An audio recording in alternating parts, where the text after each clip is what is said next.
So very good morning to everyone. And today is a long waiting session. You have always asked me, those who have recently started your practicing on, especially all of you are MSc students or BSc students. So you are asking me about the composition of different nutrition supplements. So how to incorporate the nutrition supplement, what is its use, what is the role of meal replacer supplements in case of diabetes or obesity, or there are many people who are morbidly obese. So how to fit this nutrition supplement? Does it really help? Whom we should give, whom we should not give? So we have a very senior dietitian with us from Delhi, Ms.Charu Bhardwaj, and she is mostly working for the corporates. So today she will give her own introduction, a brief introduction. Charu ma'am, we want your introduction, and the students, we will request you to put your questions in the chat box. Charu ma'am, you are there? Yes, I'm there. Yeah. Hello, everyone. Yeah, good morning. Hello, ma'am. Good morning, ma'am. So, good morning, ma'am. Good morning, sir. I always like the interaction because I'm in the habit of, physical sessions. So Yes. Online sessions are different, but we'll try to make it more interactive today as well. Yes. Yeah. So you can also ask questions if you in any slides, कहीं पे भी कोई questions आपको लगता है जो you are not understanding, so you can unmute, raise your hand, and you can ask. Otherwise, Charu, you will take the questions at the end, and you can also interact in between. You, if you want to ask the students any questions, so you can also interact with them. So all are mostly our students from Kolkata, from different universities and colleges. So we will like to hear from you, your own introduction, how you start your career, how you came to this profession, what is your background, all this. Because there are many aspiring nutritionists. They also want to know how to grow their careers. Of course. So this is the kind of a thing or question which always comes to our mind, that whether this profession is actually fruitful in future or not. So before coming to that point, I would like to introduce myself. I am Charu Bhardwaj. Thank you, Somyendu, for giving a brief. But I would just like to mention that I'm in the industry from past more than 15 years now. And yes, I have majorly worked in corporates. I'm currently associated with Signutra. But I have also worked as a lecturer. I have worked in counseling. I have worked in marketing. I have worked with the agencies where content development and all those parts were there. Apart from that, school education programs and all. So why I'm mentioning all of this? Because just to tell you all, because you are from BSc, MSc, or as budding dietitians, so you should be aware there are a lot of avenues where you can utilize your knowledge. So I started my career. Initially, I was into counseling because that was the primary thing which we were being told that yes, that's your job. But that's not the end. There are many, many, many important roles which you play at different level, and you can be part of any important projects. So just realize your strength and work in that direction. That's important. So I will not go in depth more about myself because we are also have the paucity of time. It's already past 11 and I'm not sure how much time this presentation is going to take. But yes, the topic for today's presentation is meal replacement. That's the primary topic because Somyendu was asking me about this important topic which I think was not covered earlier, and you guys have a lot of questions on the same. So we'll try to resolve as many queries today. I hope the content of the presentation will also be will able to answer all your queries straight away. But for my understanding, I just have for me, because you all are like studying right now or maybe have started your career. So are you all a believer of supplements or not? That's my first question to you. Any of you would like to answer that? Anyone? Shuparna, Anushwa, Devomita, anyone? Are you a believer of nutrition supplements? Good morning, ma'am. Good morning, sir. Yes, sir, I'm outside. I think you are traveling. Okay. Yes, sir. Good morning, ma'am. Good morning, sir. I think Shuparna, you are traveling. Let's others answer. Okay. Devomita. Maybe you can put in the chat box. We'll read it. Oh, Sir, Devamita Amit is has a traveling. question. Devamita, mute yourself. Shupon answer. Hello, ma'am. Hello, sir. Ma'am, I think the nutritional supplements are essential in few cases, and in some cases it could be given to as a boost to the nutrients.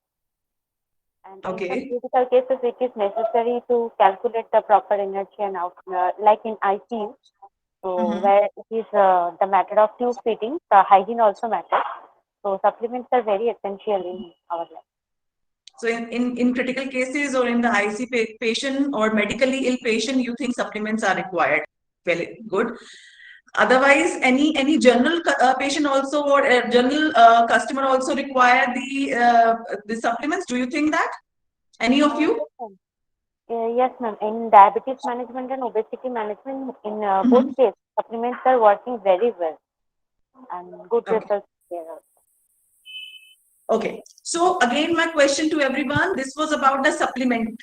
Now about the meal replacement. Hope you understand the difference between a supplement and the meal replacer. How many of you are believer of meal replacer? Yes, no, first of all. If you're believer, say yes, just write yes. If no, just write no. If you are counseling, actually, na, they are most of us are not practicing. So So maybe maybe not, but believe is something, because I will tell you something. Let me just share my screen first. no is coming mostly. So That's what I was expecting. yeah. I know the reason actually. Do you have any idea what is meal replacer? Those who are writing no, somebody has like 10 to 15% has written yes, mostly have no. So those who have written, anybody can unmute and say why you are saying and what is meal replacer. Do you have any idea? Or you can write in the chat box. Okay, continue, Charu. And those who are writing yes, can you anyone say Camellia? You are saying it is beneficial. Camellia is working in a gym. So Camellia, can you say why it is beneficial? Have you used for any of your patients?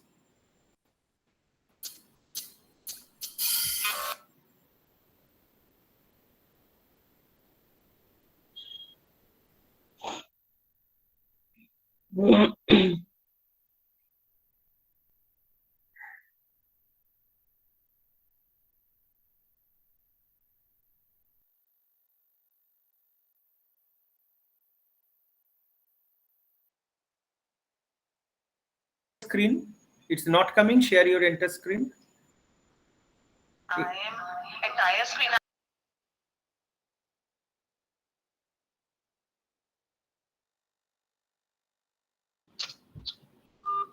Actually, in a Google Meet, there is not required to grant any permission. Still, why it is showing best here? Acha, in the fifth option, I think you just click because a few minutes back you have shared the screen. So you just try once because there is no option coming to grant permission like Zoom. You are on mute. I'm joining back again. Just wait. Okay, you join back again. By that time, we continue our discussion. But Shomendu, for me, it asked me to ask to join option. Then only I joined. No, that is different.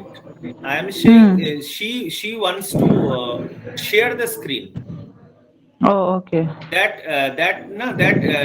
Do you think, Komal, that it is being asked that to share the screen, grant permission is not required? No, it is not required. Google Meet. You are sending me the screenshot. You are on mute. I cannot hear you. But Google Meet, it is not required. Okay, send me. I am checking. You have rejoined, Charu. You have rejoined. Yes, I have rejoined. Okay. Otherwise, you have to. What is showing there? I've sent you the screen. Let me check. Anybody, can you try to share screen? Is it showing or not? Anybody other can try from your mobile, any other PPT. Why it is showing? You must grant permission in order to share the screen. Yes, It Sir, it is showing. it is showing. Suparna has shared.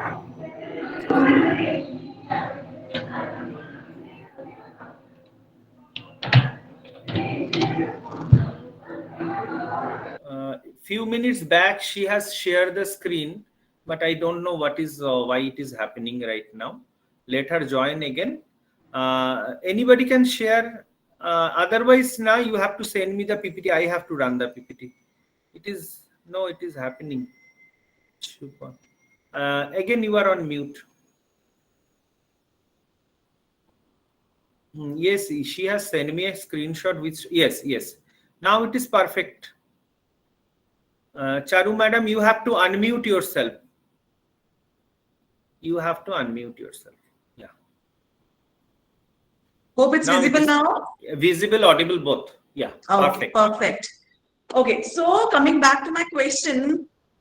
So how many of you believe that meal replacement are really effective, or believer, or any of you feel that it's required? So most of you have answered me that you are not a believer of meal replacement, which is fair enough.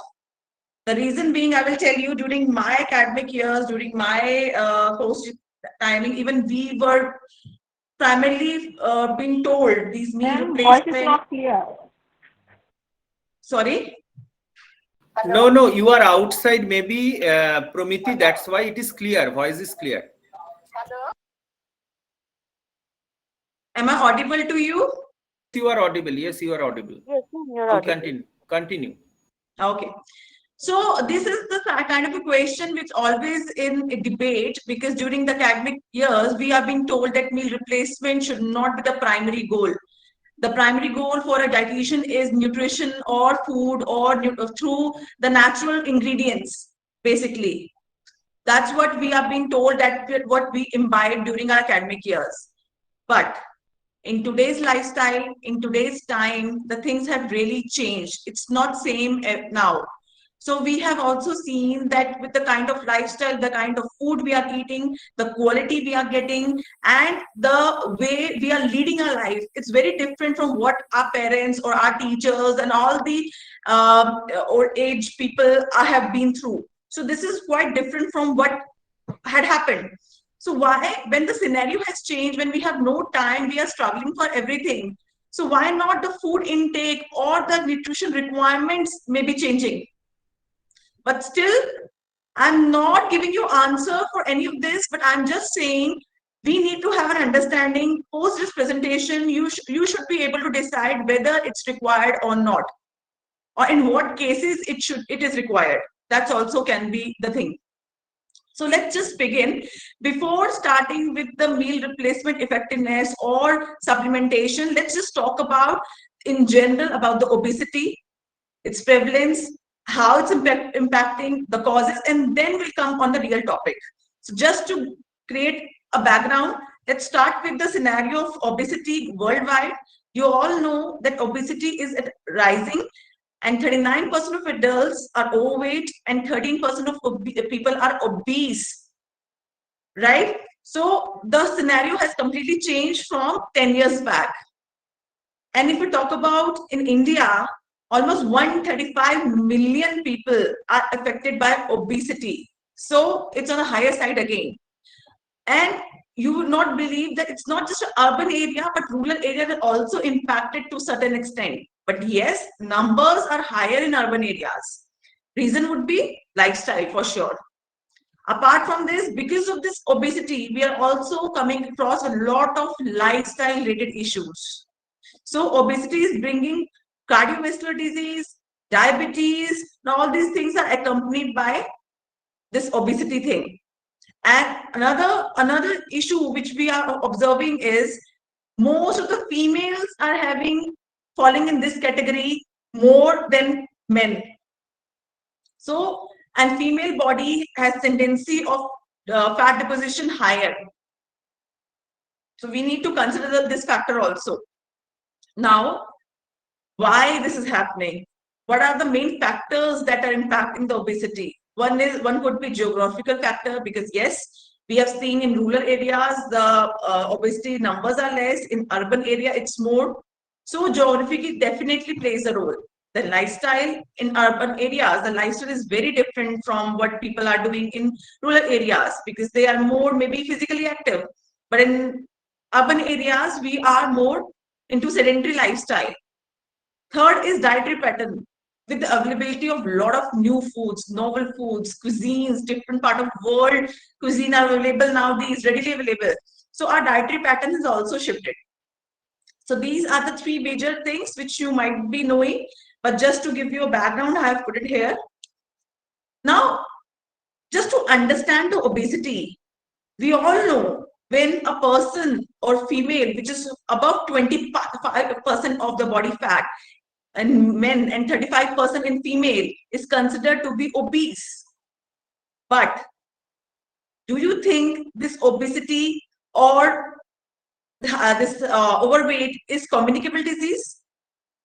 No, it is not. But if we see it like this, if a person in a community, if people are eating and habitual of eating certain food, it actually kind of contagious because we see, we try to imbibe those things, we try to copy them, and start eating. So for me now, I've started believing maybe obesity is not communicable, but it's contagious. It can be contagious for sure. I'm not going into depth for this slide for sure because you all are well aware that how we screen for obesity. We do BMI, body mass index, we do check the waist circumference, we also check WHR, waist to hip ratio. So these are the parameters, not just one parameter we take for the evaluation. Now, causes of obesity. Main factor, all of us know, is imbalance. That is imbalance of calorie intake and calorie out. So if calorie intake and calorie out is balanced, definitely it's isocaloric balance and person can be on the normal body weight. But if your calorie intake is lower and calorie output is higher, then person can be lean or negative caloric balance. But if a calorie intake is quite high and output is not there, which is happening in urban areas these days because of sedentary lifestyle, as we have mentioned. So it's a positive caloric balance and weight gain is the result. So this is the base of any obesity things we are talking about. Now, causes. We are well aware about the causes, but we need to brush up the topic again because improper eating is the primary factor for obesity. Apart from that, increased food accessibility. Nowadays, a lot of new foods, as I mentioned, or different kind of foods are coming in. So we are readily available foods are there, ready to eat foods are there. So obesity is a higher concern because of that also. Lack of exercise, lack of sleep, emotional factors, sedentary lifestyle, these all play a major role or maybe underlying cause of obesity. Now, we being a dietitians, we being in this industry, we are part of this weight management thing, or you will be part of this weight management process. So whom we consider for this obesity management thing is also a question. So for obesity management, one thing is very clear, the person who is above 30 BMI is obese, so we should manage obesity in that case. Or people who are overweight, whose BMI is 25, 29.9, definitely with waist circumference higher, we should consider that for the weight management. But most important thing, which is the third point, person who is ready to change. So in my career, I have seen there are many people who believe that whatever they are eating, whatever they are doing is completely fine. It doesn't matter to them. And they don't want to change. So if that is a scenario, we being a dietitian definitely work, try to do the psychological counseling also, make them understand. But in certain cases, this is not happening because of the lot of this person might be in distress or maybe in some in a phase where the realization is not there. So we can't consider those people for the obesity management. Next, now most important point which comes here is factor influencing the management. So okay, I am ready for the weight loss, but what may impact this process? That could be lifestyle again, because I'm so much habitual of not doing physical activity or eating unhealthy food or maybe partying all night, sleeping late at night, that it's becoming difficult for changing or ready to change is not there. That acceptance is not there. That can be a hindrance. Then in certain part of the country, there are certain staple food which are more in calories or more unhealthy cooking practices we are following. So another hindrance is that. Then in certain underlying disease like hypothyroidism or puberty and inheritance cases, or maybe due to some drugs, or maybe stress and anxiety, or lack of control of overeating, also can be cause of increased or influence on the weight management process. Hope I'm clear. I'm not going too fast. No, ma'am, it's clear. Okay, so it's just general, so I'm not going into depth. You all are well aware of these things, but it's important to discuss this topic also. Now, therapies, you also need to understand normally for overweight, we normally recommend diet and exercise. That's what the primary goal for overweight. In obese cases, diet, exercise, and somewhere in some cases, people also recommend meal replacers. Third category is morbid obese, where medication and surgery is being recommended more in general scenario. Let's start with the healthy eating habit, the diet. So when we talk about diet, like in terms of energy or calories intake, we have seen 500 to 1000 calories per day from the current level of whatever the obese person is eating needs to be cut down. But it should not be less than 800 kilocalories per day. When we talk about carbohydrate, 50 to 55% of calories should come from carbohydrate, but out of which 10% should come from the simple carb as well. So we know simple carbs are not good, but little bit of simple carb is also required for instant energy purpose. Then protein intake of high biological value, basically. So when I say high biological value means which has a PDCAS. I hope everyone understand the PDCAS. Is it? No, most of them will not understand. That is protein digestibility corrected amino acids. Okay. If you just say in brief. Sure, sure. So basically, there are different kinds of protein based on the digestibility factor. We have graded them, or authority have graded them onto a scale of 1 to 10. So the one is given to the protein sources, which is most digestible, or we can say high biological value. Maybe its absorption is highest. So one is given to egg, basically, as per the this PDCAS score. So score of 1 is considered to be the best. So for any healthy eating or healthy diet, we always consider to include food which has the PDCAS or digestibility factor or absorption factor 1. Okay. Next comes the fat. Not more than 20% of total energy should come from fats, as it said. And food rich in saturated fats like red meat, whole milk should be avoided. We all know that, right? Another thing which we avoid is salt and sugar. Basically, not avoid, I will say, but yes, decrease the quantity. That's important. Now, the last point, which is most important, and in my career, I have observed, I never ever wanted any of my patients to feel that craving for particular food.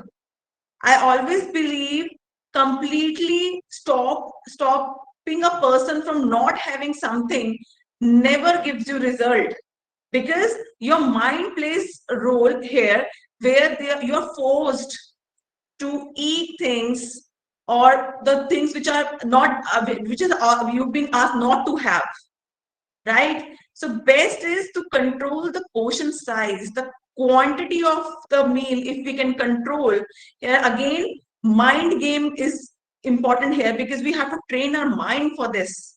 If we are able to control the portion size, it works better. Next comes, apart from the diet management, there are 3 other approaches which we use for the obesity prevention and control. Starting from pharmacological, where some prescription drugs are given. We have also seen improvement in body weight for sure. In that case, 5% improvement is seen, but these drugs has a lot of side effects also. So I would never recommend a pharmacological drug for any weight loss therapy. Next comes the bariatric surgery. It's easy. You get good results. 30% total body weight. Definitely it works on. But the risk associated is also high, because nutrition deficiency or post-surgery complications have been seen actually in these cases. Third category, which comes apart from diet counseling or diet control, is meal replacement, where conventional and medical foods are being used, and 7 to 8% of total body weight decrease has been observed. But the best part is non-serious side effects has been reported in these cases. So again, I would like to mention, when I was studying in 2000, I think 6, 7, when I was studying, I had this clear-cut mindset that supplements and those things should not be prescribed. Only food should be given to a patient so that they can get all the nutrients, all the required stuff from the food. But with the practice from past 15 years, I've observed the quality, the nutrient absorption capacity of the body, also bioavailability, we call it, for the protein, as I mentioned. It's not the same. It has changed completely. Our body is so much in stress because of the environment, could be because of the lifestyle, could be, but whatever reason, but absorption rate and the way we are having food, we are not getting the nutrients which is actually basic to the body. So our body really needs something where all these nutrients can be absorbed in an easy form, right? That's what is my observation. Then now the problem for any weight loss plan. See, I am doing this weight loss counseling from years and years and years now. But I have observed few issues, few challenges in this case. First is poor satiety. So we, being nutritionists or dietitians, we definitely giving the right amount of calories and nutrients to our clients or patients. But these clients and patients may not be cooking at home. Maybe there's a cook at home, or their mothers, or maybe their wives are cooking, and they may or may not be giving them enough, which is recommended. Right? So these people end up into poor satiety. They are not getting enough of the nutrients or calories that is required. Then convenience, as we are discussing on and on, that lifestyle has changed. I can give you my example itself. So Mindu also knows how much travel I do throughout the month. I keep traveling. I sometimes don't have time to eat. I sometimes don't find time for lunch. Maybe I'm having lunch at 3 and 4, or maybe sometimes 5 p.m. So, which definitely going to impact the health. And this is what is happening all the metro cities these days. Because convenience, poor convenience for procurement of the food, because of traveling, we are unable to get those things. So it's become really challenging sometimes. So, which also impacts the journey. Next is safety. So, as I mentioned, anti-obesity drugs or pharmacological thing, definitely we discourage. We also don't believe, because of the serious health concerns associated with these drugs. Now, coming on the topic, which is meal replacement. So we started with the concept that meal replacement, you all said you are not believer of that, which is fair enough, because once you will in practice, you can decide of your own whether you should or should not, right? But we should have understanding actually what exactly a meal replacement is, because in industry we have seen people consider or are not able to differentiate between a meal replacer and a drink which is unhealthy, or maybe a drink which is not appropriate, or maybe meal replacement shakes also available. Many companies are coming up with that. So maybe it's overlapping, but you need to understand these nutraceutical meal replacement are not the same. They are different from what you get from other general meal replacement shakes in the market available. First of all, let's start with what is meal replacement. So meal replacement is designed to replace your breakfast, lunch, or dinner. Basically, any meal of the day, they often filled with nutrients but have fewer calories than you would eat during a meal. So any meal, if you're replacing with any nutrition dent, it's called meal replacement. Now, this is somewhere is playing a major role in health improvement. That's why FSSAI has also given guidelines for a medical or a nutraceutical meal replacement. So as per FSSAI, these meal replacement should not be less than 200 kilocalories and should not be more than 400 kilocalories. Apart from this, they have given clear-cut guidelines that if a person is having this 400 kilocalories or 200 kilocalorie, whatever meal replacement supplement, the daily calorie should not be less than or should not be exceed than 1200 kilocalories. And the protein intake for this person should be not exceed from 125 gram per day. So 25% should come from protein and not more than 50% from the protein again.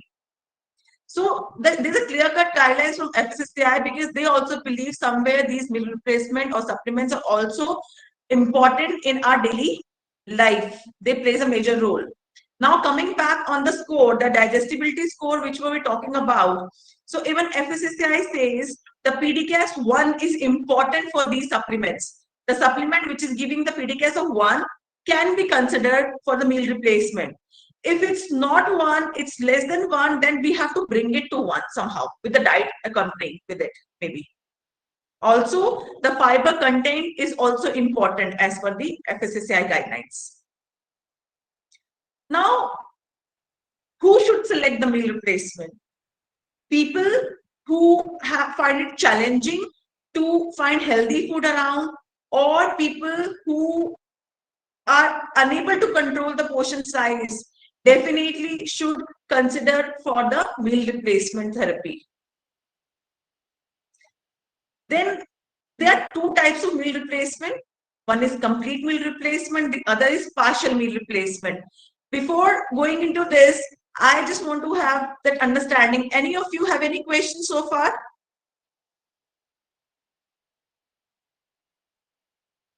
Hello, ma'am. Can you please explain the PDCAS? PDCAS. Yes. Okay. So basically, I don't know how to put it for because it's important to understand. Normally, Somendu, in our curriculum also, in our academic years also, we learn PDCAS. Is it not there in Bengal? No, NDP, sorry, chemical score, NDP cal, everything is there. I find the old syllabus, but obviously in the new syllabus, PDCAS should be there. We have learned from our masters only. Yes, quality of protein. So basically, it's a protein quality, I will say. I'll just put it in simple form. PDCAS is there. Yeah. So basically, protein quality we are talking about here. There are certain proteins which gives you, I hope all of you understand essential amino acids and non-essential amino acids. जिसने question पूछा रिया, do you understand essential and non-essential amino acid? You know, Riya? Yes, sir. Amino acid are the basic, the building blocks of proteins. Yes, protein. Yeah. And do you understand essential ones also? Essentials are that which are required through diet. Yes, which is not built up in our body, so we require to take it from the outside, right? So there are certain protein sources which may not be giving us all the essential amino acids. Okay, and there are certain sources which are giving us all the essential amino acids, like as mentioned, whey or eggs and all those things. They have complete package. This line, can you just translate into Hindi? That's for giving an example of pulses, जिसमें पूरा सारा essential amino acid नहीं होते, right, Riya? Yes. Okay. There are certain pulses जिसमें आपका lysine या methionine या सबका आपका गैप होता है, राइट? आपने पढ़ा होगा आपने उसमें, Yes. राइट? सो अगर कोई भी ऐसा सोर्स ऑफ प्रोटीन जिसमें सब कुछ मिले, हमारे जो सारे ये 8-9 एसेंशियल अमीनो एसिड्स है मिल जाए, which is a complete package or complete protein, we'll say. Okay. Which is a complete protein? Can you say any example of any food? So we can say even egg is also a complete protein, Egg. comes in that category. Right. Okay. So one is complete protein. Now, if egg is a complete protein, I am eating maybe suppose 50 grams of egg, but how much egg is being utilized or how much actually the nutrients I am able to absorb from the egg is the question. Right? So may be कई बार हमने आपने सुना होगा, लोग बोलते हैं मैंने इतना खाया लगता नहीं है, पर there are certain people who keep saying that. So we basically in lab we are trying to understand कि कौन सा ऐसा प्रोटीन का सोर्स है जिसकी मैक्सिमम एब्जॉर्प्शन या प्रोटीन कंटेंट जो बॉडी को मिल सकता है, वो कौन सा है, वो रेफरेंस सोर्स कौन सा हो सकता है.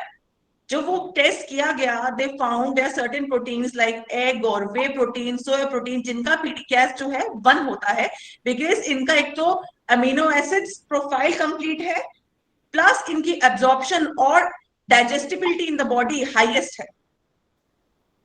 तो इन चीजों को स्कोर दिया गया 1 का. उसी बेसिस पे जिन चीजों का डाइजेस्टिबिलिटी कम थी कंपेयर टू दीज थिंग्स, उनका स्कोर 0.9, 0.8, 0.7 अकॉर्डिंगली डिफाइन किया गया.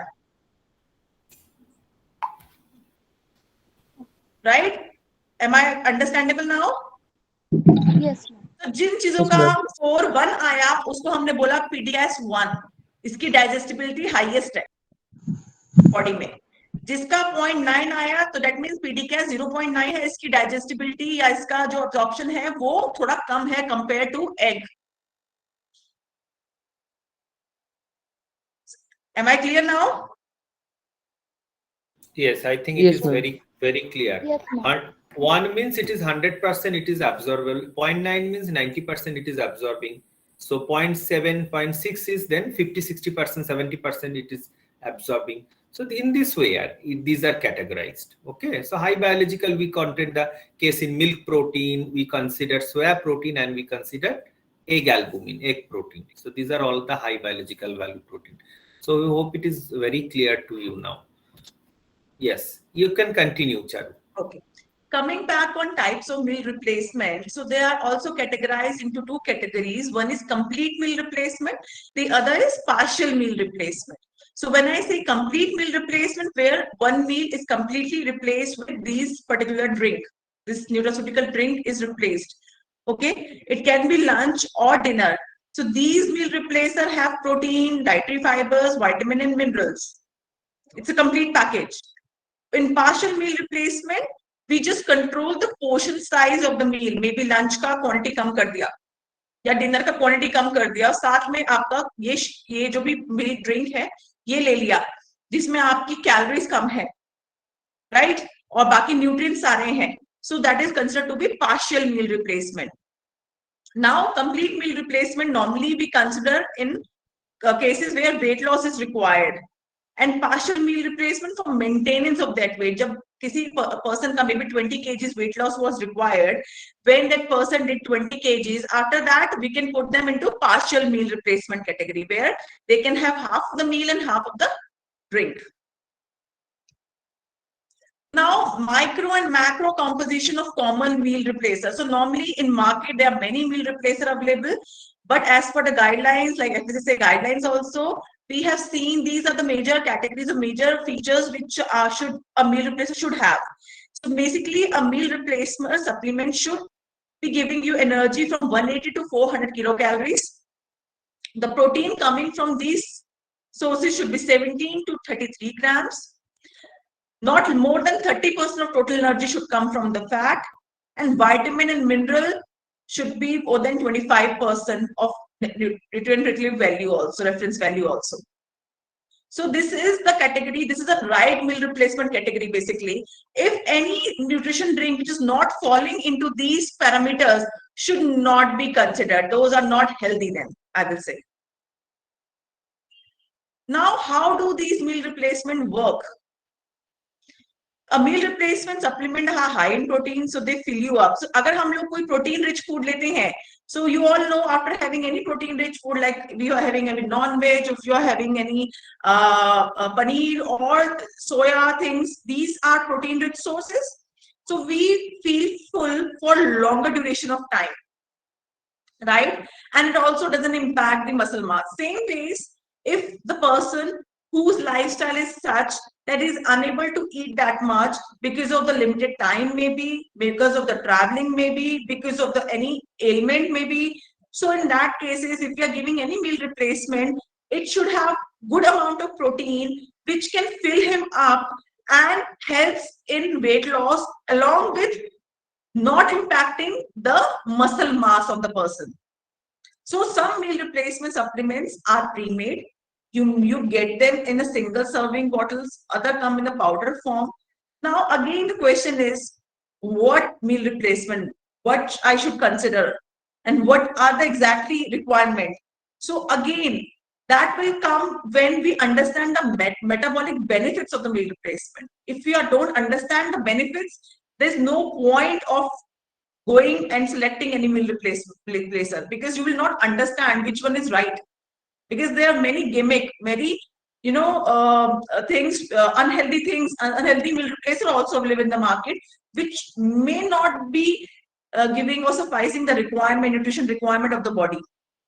So for the understanding, being a nutritionist, what is the right meal replacement for your patient, you need to have an understanding that the meal replacement works in a manner where fat reduction should be the primary goal. So for any practicing dietitian or for the person who is already into this field, you must be knowing that when a person loses weight, it can be water weight, it can be fat weight, it can be lean mass weight. But now my question to all of you is, what is the ideal way of weight loss? Do we need to leave water, or we need to have reduced fat, or we need to have reduced lean mass? Anyone? क्या fat कम करना चाहिए, water कम करना चाहिए, कि lean mass कम करना चाहिए? Yes, Kostha. Fat loss. Fat loss. और अगर water loss हो रहा हो या lean mass loss हो रहा हो तो?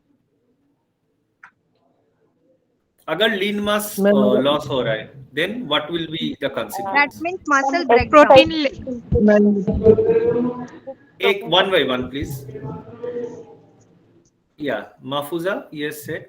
Ma'am, protein loss. Sir, emaciation দেখা যাবে. Water loss. Lean mass loss, then muscle breakdown will occur. Yes. So all of you are correct. Basically, ideal thing which is required for any weight loss program or for a meal replacement thing is fat loss. Because if fat reduction is not happening, your muscle mass is not building, then your BMR, body basal metabolic rate, will not be increased. That should be the goal for any weight loss program. So more the BMR, your body will able to, maintain the energy expenditure more in that case.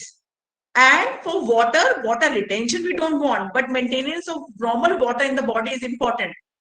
Now my question again to you, all of you, is what are the cases when water retention happens? कौन से cases में water retention होती है ज़्यादा? In inches loss. Water retention, I'm saying. Devamita written rightly, edema. Water retention body में कब होता है? या किस वजह से होता है? Renal failure, cardiac problem. Right. Renal failure, And in cardiac general, problem. Charu, she's answering is Komal Srivastav, my colleague from Apollo Hospital. She's also a senior dietitian. She has taken her time and joined.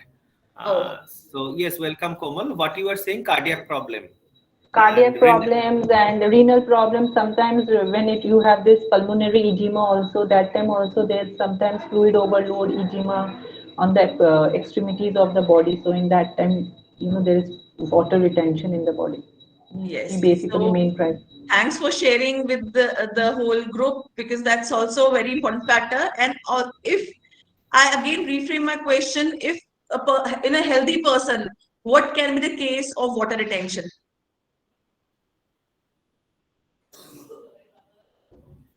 Yes, Baishakhi Vishwas, bolo. Actually, mainly the sodium intake is high. And salt intake is high. Low. Baishakhi, yes, thank you. Baishakhi, can you please say? Thank you, Shubharna. Sir, I that even sodium potassium level imbalance, then yes, happens, and when serum albumin is low. So you are a working dietitian or you are a student? Sir, I'm doing my internship. Okay. Okay. Good. So coming back on the topic again, yes, what the causes you have mentioned is right, but there's another cause of water retention, which we tend to forget, especially in places like I am from Delhi. So there's difference in weather. So there are a lot of, summers are there, winters are there. So normally in winters, we tend to forget to have water. The water intake also declines. And water intake decline is also a reason of water retention. Right, guys? What happens is, if you're not drinking enough water, the body tends to store the water for the phase when the water requirement will be higher. If we keep drinking normal amount of water, our body will not store excess water. So water intake also impacts the water retention process. Now, coming back on the topic, we have seen in many protein-enriched meal replacement product that showing the effectively maintain lean body mass during weight loss, particularly when combined with resistance exercise. So every weight loss process, as I mentioned, the focus is on fat loss, not lean muscle mass loss. Now, this was very important and relevant question for us. Point is how to choose this meal replacement supplement, which is the right meal replacement for my patient or for me or for anybody around me. So for that, I'm just giving you a few guidelines which will help you choose the right one. So you should having this thing in mind that whatever meal replacement is being prescribed by you should support healthy weight management. So when I say healthy weight management, which means it should not impact the muscle mass.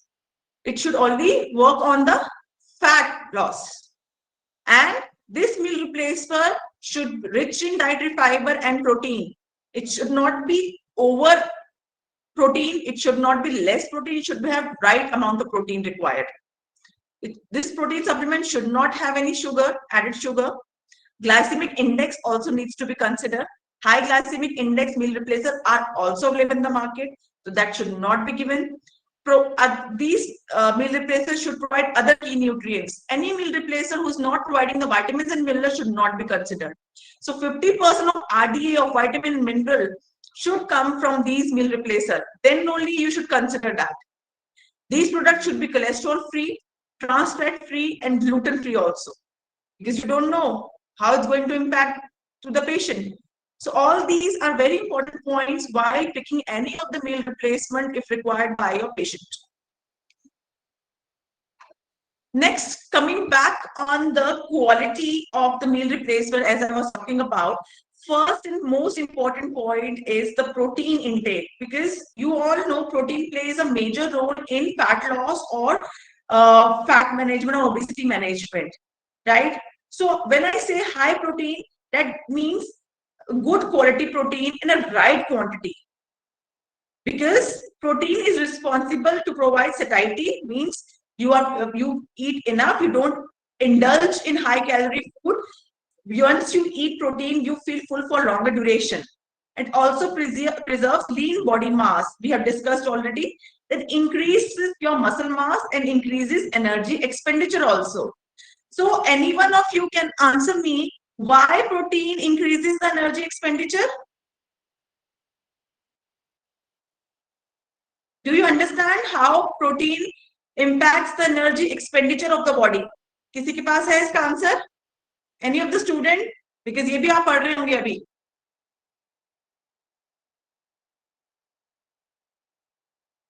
Okay. Anyways, I will reply to it. Have you heard about thermogenic effect of the food? Gargi has written thermogenic effect and someone is written increasing the BMR in the chat box. They are writing. Acha, they are writing. I could not see that because my screen is your screen is being shared. So one has written by increasing the BMR, and Gargi has written thermic effect of protein is high. And Shupana, what you have written? TEF, thermic effect. Okay. Perfect. Okay. Very knowledgeable audience we have today. So they know, they're thorough with the course. They are thorough with the course. So yes, the thermogenic effect of protein is higher. So the fat loss happens because of the heat generated during the digestion of the protein. So correctly said. So now we need to understand the mechanism, how protein plays a role in weight loss. One is starting with because when we have more amount of protein, there's increased secretion of satiety hormones, which is GIP, GLP, your gastric inhibitory polypeptides, and glucagon-like peptides. So these hormones are responsible for providing satiety. They are released in the intestine, and they're responsible in providing satiety because they reduce the secretion of ghrelin. I hope you all know ghrelin is an appetite stimulant. So if these hormones are produced in intestine, ghrelin will not be produced in amount which is required. And also the thermogenic effect of protein is higher, so which leads to altered gluconeogenesis. So gluconeogenesis, I hope you know, it's an altered way of glucose production, not from the carbohydrate source, but glucose production from protein or fat source, right? So with this protein intake, the altered gluconeogenesis also happens. So that is the mechanism which is, that's why we always recommend protein intake or increase in protein intake in cases where weight loss is important. Now, increased protein induced satiety in response to short-term high protein intake. अब कैसे होता है? Normally, आपको जब भी protein intake high करने के लिए बोला जाता है, what's the things which we consider? Whey protein, casein protein, or soy protein. Now, coming back on these types of protein, whey protein definitely has great response on the satiety. So satiety increases when we take whey protein followed by casein and soy. For any product, any supplement or any meal replacement, all these three types of proteins are important. So when you are choosing any meal replacer, make sure all the three proteins are important because whey protein definitely is going to give the instant amino acid source. It can be, but for the sustained amino acid, you need casein and soy as well for intermediate and for the long duration of satiety. Apart from these, you also get the essential amino acids from these proteins, and they also serve that tryptophan, which serves as a precursor for anorexigenic neurotransmitter serotonin. So anorexigenic, I hope you understand. So these are the hormones or substances which curbs the hunger pangs. जो आपका food कब आप कुछ से आप कहते हो कि एनर्जी हंगर को रिड्यूस करता है, and oxidate substances which enhances it. So this term you should also know.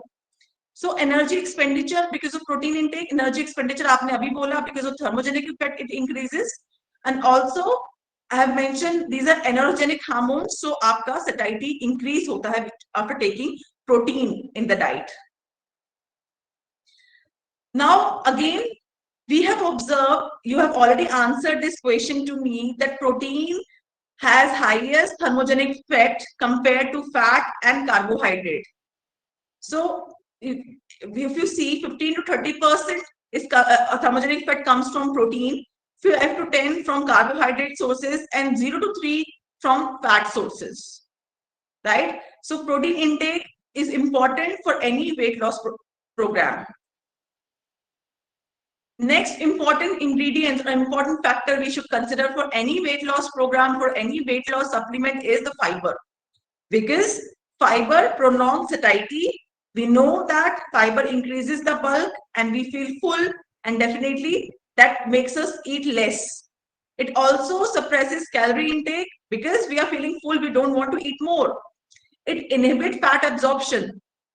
So with increase of this fiber content in the body, it attacks the this fat and keep it not available to the body. So absorption of fat in the body is also reduced. Hence, the weight loss happens. To understand the mechanism, let's see how fiber are working. Fibers, which are specially soluble fibers, they attract water. So they form a gel-like substance which increases your gastric volume. So it gives a bulk to the food and you feel full. Distension happens, gastric distension, which promotes satiety and contributing reduced calorie intake. Once you have that feeling, okay, my stomach is full, I don't want to have anything else, I'm not going to eat more. So definitely you will end up eating right quantity or right amount of food and not indulge or overindulge in calories, right? That is the mechanism of dietary fiber. Now, again, pros of meal replacement we need to understand. There may be some pros and there may be some cons of meal replacement. So first, let's talk about pros. Number one is full of nutrients. So yes, because this medically defined or nutraceutical meal replacer, I'm not talking about again the general shakes available in the market. I'm talking about the nutraceutical meal replacer here. I'm just repeating myself. Because this nutraceutical meal replacer have all the nutrients intact which is required by the body in form of macro and micronutrients. They are low in calories as per the requirement. As I mentioned, it should not be less than 200 and not more than 400. They also have added fiber. So normally in a kind of diet we are consuming, the fiber intake has reduced drastically. So from these meal replacer, we can get the enough amount of fiber which is recommended. Then proven weight loss, because we are having, these are made scientifically which have all the nutrients intact. We are also seeing the impact of this in the weight loss process. Okay, so there are a lot of studies also happened for any meal replacement. We have seen that when we are providing a meal replacement to a group, there was 7.8% reduction in fat compared to patients who are not given any meal replacement, which was 1.5% in that case. So we have a calculated, or you can say proven weight loss results with the products also. Now, cons also are there for the meal replacement. One is artificial ingredients. So yes, as I mentioned, there are many products available in the market which has artificial ingredients like added sugars, or they add some preservatives, they add some taste enhancers, which can be harmful for the body. So we have to choose the meal replacement which doesn't cause such side effects. Then checking the quality. So people claim, okay, my products are all the nutrients, but they tend to forget about certain important nutrients like fiber. Maybe they are putting just 1 gram of fiber and claiming it has everything.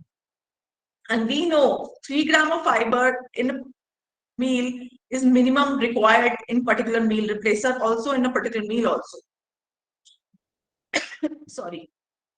So next is low calories. I have mentioned definitely meal replacement are low in calories, so calorie cutting is important, but it can be a con also. It can be a side effect also, because person may not able to balance it out. Maybe he's having low calorie in other meals also, and during having this meal replacement, so throughout the day it can go lesser than 1200 calories, which is also not recommended.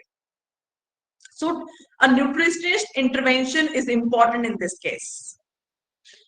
And just want to take a break. I need to have a water. Is it okay? Yes, ma'am. Sure, ma'am. Sorry.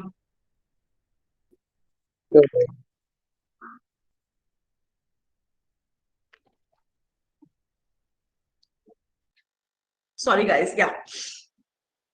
Now, coming back on the benefits of meal replacement, which this is something which I have jotted down based on my experience, my personal experience. So meal replacement is definitely a convenient way. As I mentioned about my profile, my working, where I don't find time for cooking, I don't find time to procure the right food, or maybe I don't find time to look for food when I travel, healthy food options basically. So carrying a nutraceutical meal replacement supplement that time in my bag is a better option than having anything unhealthy.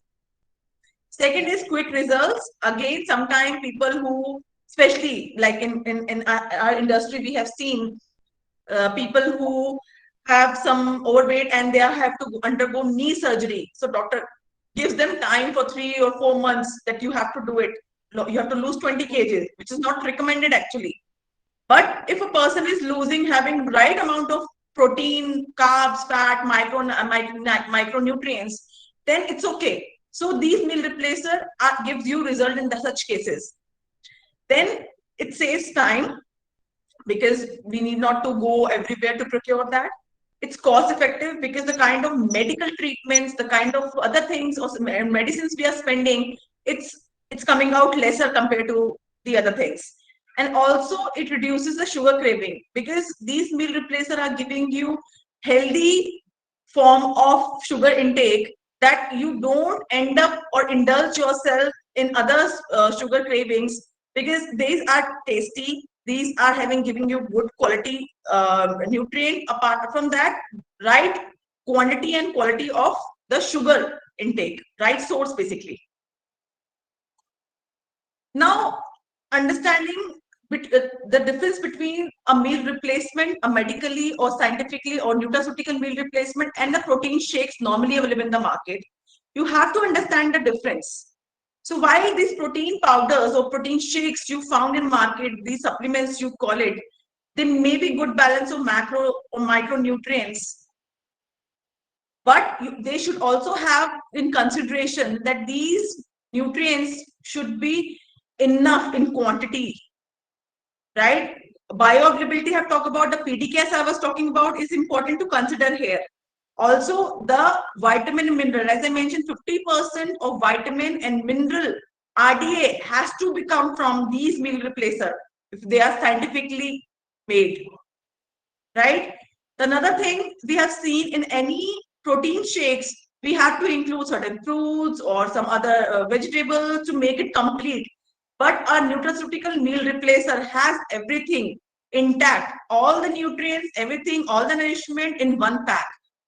So person who is unable to get the complete nutrient profile, they simply has to make this and get all the nutrients required, right? So we can't compare a protein shake with a meal replacement, nutraceutical meal replacer.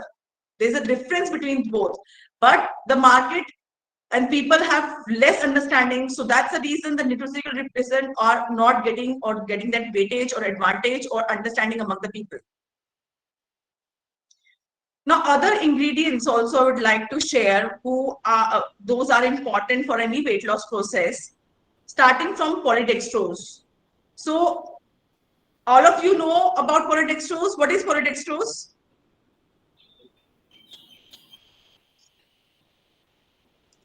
Anyone can answer me? What is polydextrose? Resistant carbohydrate, not digestible. Sorry, I can't hear you.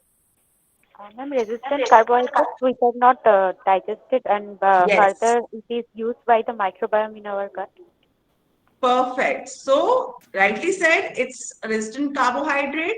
Plus, it also works as a prebiotic. It has potential of prebiotics, so which helps in building up of probiotics in the body, right? So these are important ingredients while considering any meal replacer. So any meal replacer who has fiber content, please check whether it has polydextrose or not, or any other resistant product, I will say. Next is green tea extract. You all must be aware that green tea has gained a lot of importance from past 5-6 years now, because it is helping in reducing the fat. How they are helping? Increasing the fat oxidation and increasing the energy expenditure, because again the thermogenic effect is impacting here. we have seen many studies which are showing that green tea extract plays a major role in weight loss process. So if you can see in this study, the different dosage of green tea was given, and BMI, waist circumference, hip ratio, everything reduces after 8 to 12 weeks. So, So do do you you find? recommend green tea to the students? I am asking. Do you recommend or do you believe in giving green tea in boosting metabolism or in reducing their weight? Or if you are giving green tea, when you are giving? At what time you are giving? Very right question. Actually, sir, I think that after breakfast, after 10 to 15 minutes, I can giving the green tea. It's a proper time. Only it is after breakfast. After breakfast and After dinner after also it is very good. 1 to Does it 2 cups hamper is sleep enough. if you are giving it after dinner? Does it hamper sleep? There are many questions in the mind. Is it good for kidney patient? Can it be taken in empty stomach? People generally, Charu, our patient used to take green tea in the empty stomach. Yes. Ma'am, So Actually, sir, I is think that green tea is taken for anemic patient? that is different question, but we are discussing now for the green tea in meal replacement supplement or green tea in reducing weight. So what you will be okay? We will take these answers at the end. Let ma'am complete first, then we will go for this question answer round. So Sure. you please share. And few seniors have now joined. Charu, those who are in this last our peerless meeting, dietitians, few of them has done. Shamapti, Shatarupa, Mom, Bhattacharya ma'am, Komal ma'am. Four people have joined recently, and Shudeshna ma'am. So 4 5 people have joined. Hello, Okay. everyone. So they can also share their experience at the end. Okay. Yes. Chalo, you can first complete, then we will go. So coming back on green tea extract, how it plays a role, we have discussed. So how green tea extract are basically working is they are anti-obesity impact is because of the presence of this epigallocatechin 3 gallate. Do you know about this? I hope everyone have heard about this particular ingredient, which is coming that the content of your caffeine and your green tea. So this is responsible for increased energy expenditure and fat oxidation, which leads to weight loss. So, but one thing which I would like to mention that most of the cases I have seen people, they say that I am having green tea, so that means I will be losing weight. Green tea is responsible for weight loss, yes, but if you're not eating healthy, if you're not eating right, if you're not having all the other things right, then this is not going to work. This is just a supporter of weight loss. This is a supporter of fat loss. It's not something which is going to give you results, but it has to accompanied with other factors as well. Now, how green tea and polyphenol work is they elevate your CCK, which is cholecytokinin, which is a hormone somewhere, which is also responsible for your satiety and your hunger, and it reduces your food intake because it makes you feel satiated and suppresses the appetite. So you don't feel like eating anymore after having your green tea. Next important ingredient we talk about is L-Carnitine. So this L-Carnitine, which is also which transports your fatty acids to mitochondria, and what they are doing there is they are increasing the fat oxidation, fat breakdown, fat utilization in the mitochondria. Hence, fat breakdown happens. This is what is desirable. We are getting the results in form of weight loss. Next is how it is working. So what is L-carnitine basically is, it's a vitamin-like substance naturally synthesized in the body. Our body makes almost 20 mg of L-carnitine every day, right? So its role is to transport, and it major sites of L-carnitine biosynthesis is liver and kidney. But this L-carnitine is something we need to take from the outside, especially in vegetarians. Reason being, we don't get this enough in our body because vegetarian sources are less for L-carnitine. There are certain studies also, meta-analysis studies, being done on L-Carnitine, which shows the impact on their weight loss process. So I'm not going into detail, but you can always check these studies online, where we have seen that most of the patients who were consuming L-Carnitine, their result or outcome was better compared to the patient who were not having L-Carnitine as a dietary supplement. This study, another study which was done in India itself, in Chennai and Tirupati, you will see there was two groups where they were given L-Carnitine and another group which was not given L-Carnitine. The weight reduction in the group which was given in the supplement, the L-Carnitine, they have shown better results in terms of weight and body fat percentage compared to group which was not given this particular ingredient. Next is white kidney bean extract. So this is another which is gaining importance these days. Reason being is it helps body fat reduction. So now how this white kidney bean extract is working in the body fat reduction is, it is basically inhibiting the digestive enzyme. So this white kidney bean extract is a blocker.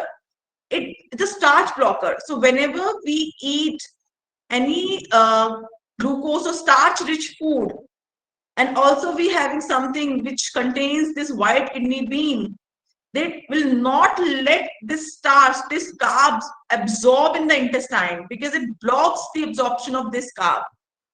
I'm repeating myself. जब भी हम white kidney bean लेते हैं, इसमें जो extract है, ये starch blocker की तरह काम करता है. अब starch blocker क्या कर रहे हैं? जब आप कोई ऐसा starch rich food खाते हैं, आपका उसका डाइजेशन होता है, इंटेस्टाइन में अब्जॉर्प्शन होता है बेसिकली, उस टाइम पे व्हाइट किडनी बीन एक्सट्रैक्ट उसको हैम्पर कर देते हैं, उसको रोक देते हैं. तो वो जो ग्लूकोज, एक्सेस ग्लूकोज जो आपका एब्जॉर्ब होना था, वो बॉडी से ऐसे ही एक्सक्रीट हो जाता है. तो आपका एक्सेस में फैट एक्यूमुलेशन हो ही नहीं पाता है. तो hence result is weight loss.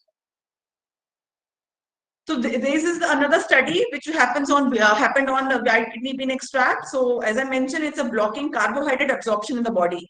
So that's the reason this white kidney bean extract is gaining importance these days. And this is a novel food again, which should be considered for any weight loss process. This is again the science I was talking about. Let me just take you through this slide particularly. So before carbohydrate can be absorbed, they must be digested and broken down into simple form. You all know carbohydrate digestion starts from the mouth. So a little bit of digestion starts from the mouth, then it goes from the esophagus to the stomach. So digestion of carbohydrate begins in mouth with enzyme secreted by the salivary gland. This action only accounts about 5% of carbohydrate digestion.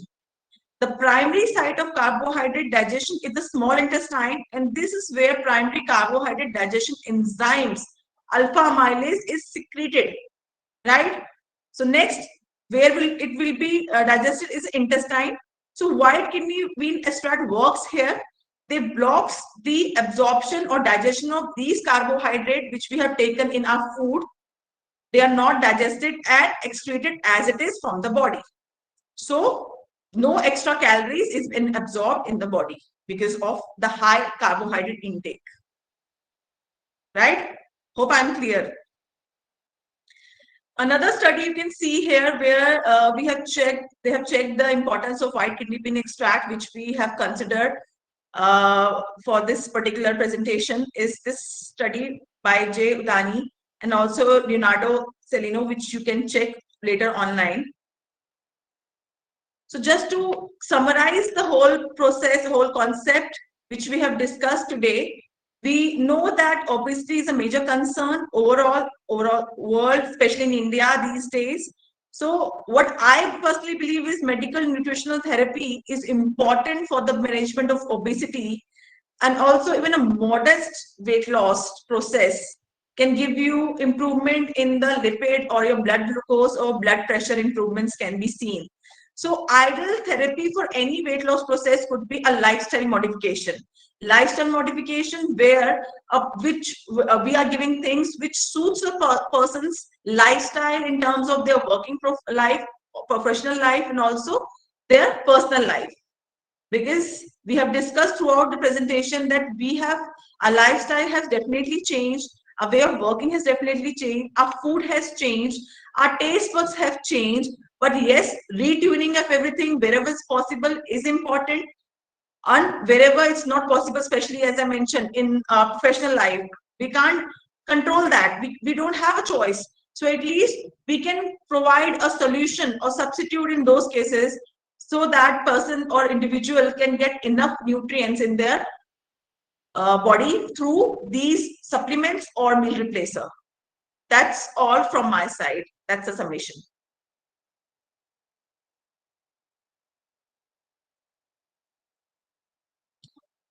So any of you have any question?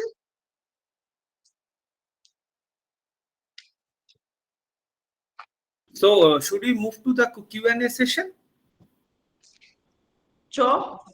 Okay. Then you may stop sharing the screen. Then you can see the participants also if they are answering. Yes.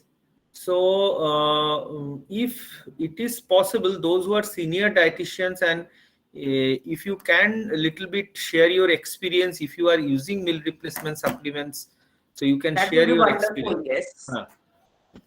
Well, let me check who are all there. Maybe they have joined from their hospitals or whatever.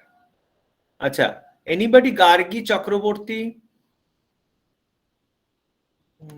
Senior ma'am, they have left, I think. Shamapti. Shupona, you can also share. Nothing that you have started your career and you have also some experience. So have actually Shupona has worked for a bariatric surgeon, Dr. Sarfaraz Beg. So Okay. Sarfaraz Beg is a very senior. Surely I would like to hear from her also, because that's a very interesting case for us to discuss. Because you are saying about the 800 calories and all these things, na? So Shupona used to give 800, 900 calorie, and you are also saying before operations, sometimes weight loss are very much required.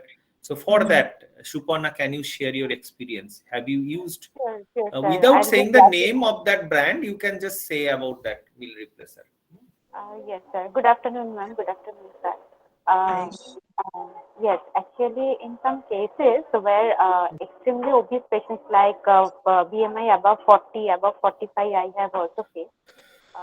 In those cases, bariatric surgery is done, but before surgery, some crash dieting is done to lose the weight along with some exercise also. So the benefits might be better, and it is true that the patients are getting benefited. And in some cases, there are also hernia operations in many patients. So in that case, we also used to do some crash dieting, like 800 to 1000 kilocalories per day, irrespective of the height and the weight. So in that cases, after surgery, the patient is put on some balanced diet or whatever the need of the patient is. It's put on the diet according to his or her requirement. And in bariatric surgery cases, it is a lifelong process of maintenance. So we monitor patients throughout their session before and after the surgery, and after a few months, they come for checkups, and we monitor. And if any changes needed, we are there to give the diet charts and lifestyle modifications. Some patients are from outside our country, so they need to check on their timings and work schedules. So it is wholesome package. So we need to counsel the patients also along with the diet, and supplements are very, very helpful there. Whey protein supplement or soy protein supplement is very helpful for maintenance of the uh, body mass, like lean mass. And if I have also faced some patients who stopped taking protein supplements after a few years of surgery, and 2 to 3 years they have taken the supplement, and after that they stopped by themselves. And after like 10 or 12 years, they came back with some problems like breathing problems and various other problems. And after checking, we found that there are huge muscle loss along with the diaphragm muscle loss. So it happens. So protein supplement along with some meal replacers also help. And in after surgery, there are regaining of weight. So in that case, protein supplement or meal replacers are very, very helpful. Very, very helpful and Good, very convenient good. also. Very good. This convenient also. We have IQ City Chief Dietitian Shamapti Maiti, good prescriber of your brand, Shatarupa. So if you can unmute and say something about your patients. Thank you so much, Suparna, for sharing your experience. Thank you, sir. It's my pleasure and honor. Yeah. Shatarupa, is it possible for you to unmute Sudeshnadi? Sudeshnadi, is it possible? I think they are all working, and yes, Sudeshnadi has said good afternoon and it is excellent session. So maybe it is difficult for them to unmute. Okay, so any questions from you? But I would like to read the comment shared by her. So she has mentioned, good afternoon. This is Dietitian Sudeshna Home. Excellent session. Thanks to Somyendu and Dietitian Charu. It's been more than 17 years in this profession. Initially, I was not very much into supplement or meal replacer. But for last 2 years, I have been using meal replacer, working good in patients with obesity and diabetes. Supplements, we all know, are effective in critical patients and others in need. Thank you again for informative session. Thank you so much, Rishna, for sharing your experience on the meal replacer or supplements. So we continuously talking about the things that, yes, even Suparna has also mentioned how the importance of these things are gaining weightage in the industry, because it's not that it's just a marketing gimmick, but actual requirement has increased because of changes in the environment and everything. Dietitian Chinmay from Cuttack wants to ask something. Do you want to unmute or we will read? Chinmay is my student also, and also practicing. So she has mentioned that if we put in supplements. Yes, sir. Okay. So I'm coming back on this whey protein supplements. So this is a question we come across a lot these days. So these whey protein supplements basically are good source of protein for sure. They are easy to absorb, readily available amino acid source. But during my presentation also I have mentioned that yes, they will help, they support, but at the end of the day, complete nutrition profile is also important. We need to have something which is not giving us just a small or short-term results. We are looking for something which is similar to the food, because when you're having a normal food, you will be having whey, you will be having casein, you will be having soya, all type of protein will be there. So while considering anything, any supplement, any food, we need to have which is closer to the natural category.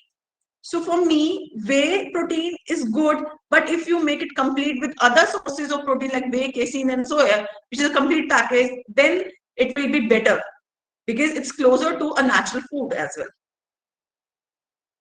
Then the correct time for green tea, I will say. So in some cases, we have seen taking green tea in empty stomach sometimes plays a negative impact or can be a problem for few. But in those cases, there are certain herbal teas with little bit of green tea extract and other ingredients can be used, or maybe this green tea along with maybe some other food, maybe like soaked almonds if you're having, or maybe some healthy cookie you are having. It will not cause we have seen it will not cause the acidity issues. Another thing, these green tea can be taken like 2 to 3 times a day. So post meal every time will be beneficial again. So normal recommendation or good recommendation, or I will say should be after every meal, the green tea should be taken. Any other question?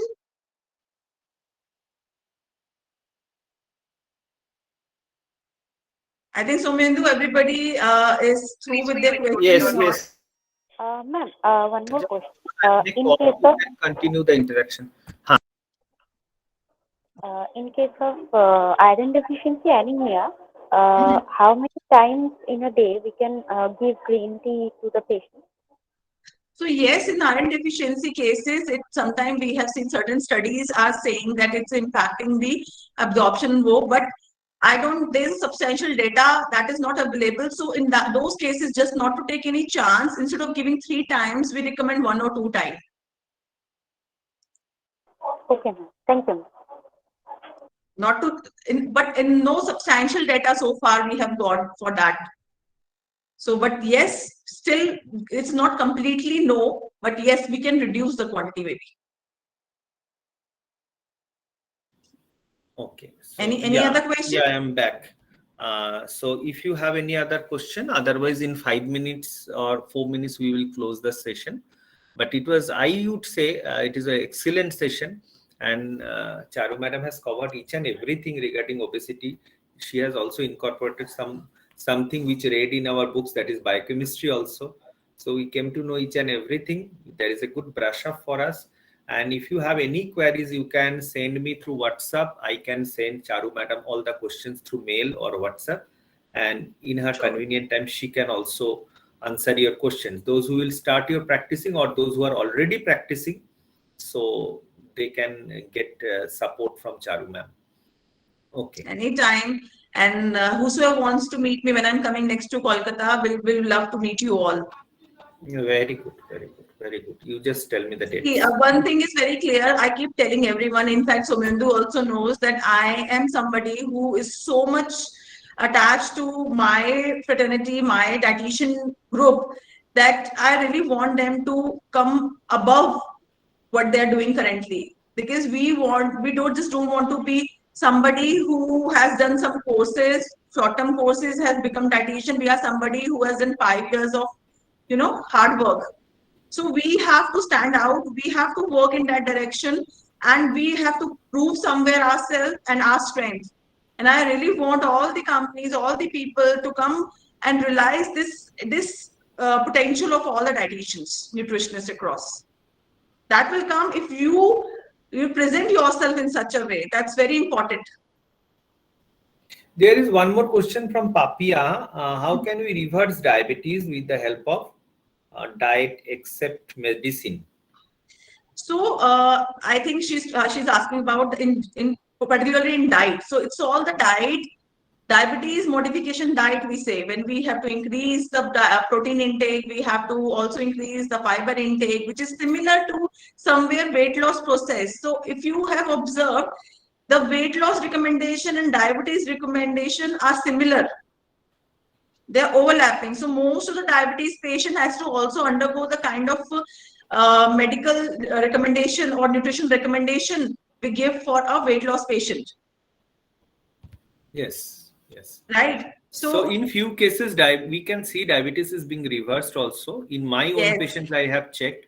I have reduced the weight to 10% and have used the meal replacer for the diabetic specific meal replacer. Even I am finding the doctor has reduced medicine, and in 2 of my patient, doctor has stopped the medicine. They are young patients. I have also faced a lot of patients who are completely off medication.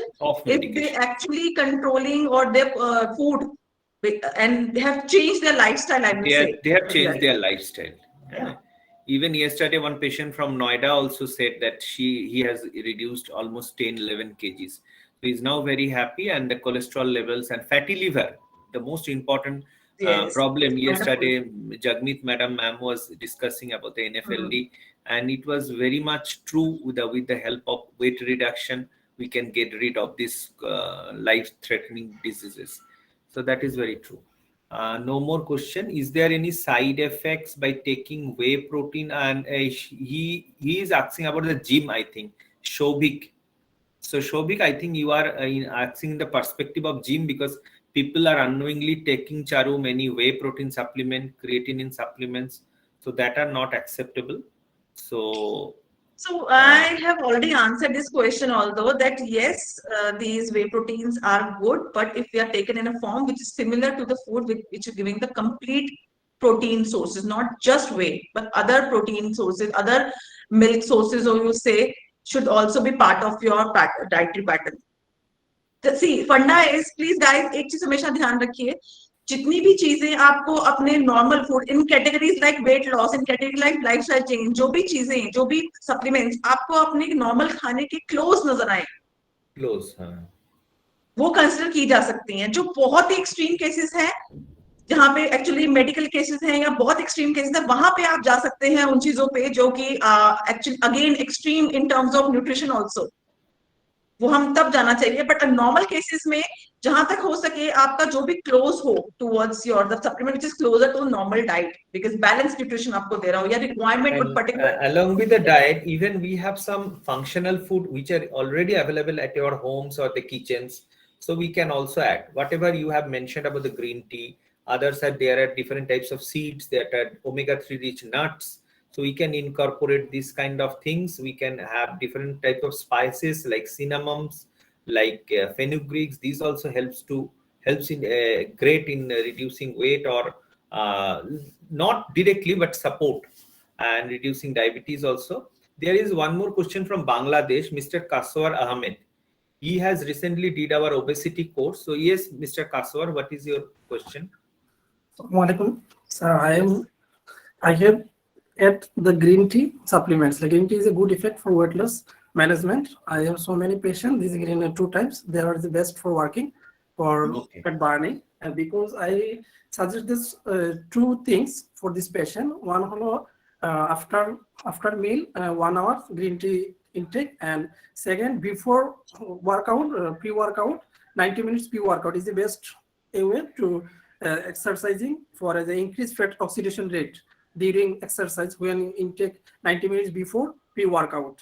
And I think that some people not intake green tea, which is especially pregnant and breastfeeding women and children under the age of 2, the people who yes, we do not recommend disorders and heart condition, stomach and ulcer, psychological problem should also be avoided to green tea. And people with anemia, liver disease and osteoporosis and not to intake easily avoid for green tea. It's harmful for these patients. Yeah, Perfectly said, Ahmed. We are very thankful for adding it. But sometimes if you see there is no caffeine content, like the black tea or the coffee is having high caffeine content. So it is not that we cannot give to the pregnant woman, but the moderation is the key. So if you give in moderation 1 or 2 cups, so it is having high amount of antioxidant, so it will not have any effect. But everything ज़्यादा देने से तो problem है ही. So and anemia के लिए आपने add किया, is बहुत ही अच्छा. Yeah, Gargi has written a very big question. Gargi, if you can just unmute and say what you want to ask. I think she has given the feedback. Yeah, it's a wonderful session, though I am not very much experienced in the field, but currently I'm working with endocrinologists. I find the patients with PCOD problem and thyroid disorder are mostly obese, and I have seen some patients are benefited with the meal replacement due to the fast lifestyle, and the people that prepare their foods, they do not have time, they are taking. Yes, ma'am has already mentioned all these things, and it is always better to have medically proven meal replacement supplements. Yes, that also discussed by Charu. I'm happy that I was trying to make them imbibe the fact that meal replacement and meal replacement shakes are different, and they are able to get that. And especially they have mentioned about the medical or scientifically prepared meal replacer. So that proves all the purpose of this session today. Yes, it is really purposeful. Everybody has understood what you want to say. So thank you so much. We will come back with many more sessions like this if Charu ma'am permits in near futures. So we will have an open forum discussion also. So today all our junior dietitians or students, so there are not so much of questions or discussions. And if the evening time is preferred, so we will plan in next month in the evening time also. But there are good attendance. Even we have not expected this much of attendance.